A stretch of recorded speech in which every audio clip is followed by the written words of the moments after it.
Hello guys, good morning. So magkape tayo guys ng Nescafe 3 in 1. So ngayon lang ito kasi mahilig talaga ako sa mga stick.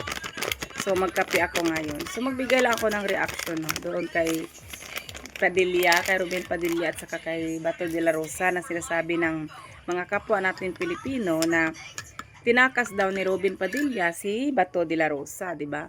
So kung ako din naman nasa posisyon ni Ruben Padilla, ganun din yung gagawin ko sa kaibigan ko na itatakas ko din siya. Alam mo na kung bakit? Kapwa Pilipino ka, di ba? Kapwa Pilipino mo siya. Hindi ka ba Pilipino kung hindi mo gagawin 'yon? Di ba?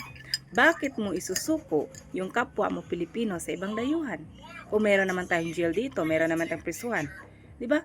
Malapit dito. O pwede mabisita ng mga ng mga kamag-anak nila kung dito lang sa Pilipinas. Bakit magpapapadala sa ICC? Ha? Bakit? Mayaman ba ang mga pamilya niya para magtabok-tabok ganon-ganon? Ha? Mga bubo talaga kayong mga kapwa Pilipino din, no? Hindi niyo iniisip yung mga kapwa niyo Pilipino mismo. Dapat nga masaya tayo, 'di ba? Kasi hindi siya mapapadala ni Trillanes doon sa The Hague. Bakit? Ha? Ano ba natin yung The Hague? Hindi mo yun bansa eh. Si Tatay Digo nga, yung mga bibitayin sa mga Saudi, Kuwait, Qatar, pinapauwi dito sa Pilipinas. Ginagawa niyang paraan para hindi lang mabita yung kapwa niya Pilipino. Tapos ngayon, ang gusto ni Trillanes, papuntahin doon si De La Rosa, doon sa The Hague. Ano ba yung mga utak nating Pilipino, ha? Sumusubra na din si Trillanes, no? Alam mo ba para siyang yung may hawak ng batas, no? Para siyang yung may hawak na batas na wala man lang kunting awa para sa kapwa niya Pilipino. Katulad na kay Tatay Di, matanda na. Pinadala niya. Pero ginawa lang ni Tatay Digong ang lahat para lang naman sa kapakanan nating mga Pilipino. Para sa mga kabataan na mapalayo sa mga droga.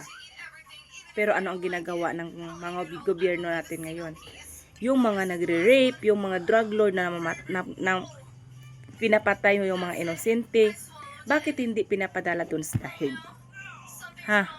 Bakit si De La Rosa, si Tatay Digong, na mag-order na patayin yung mga drug lord? Drug lord yung mga pinapatay.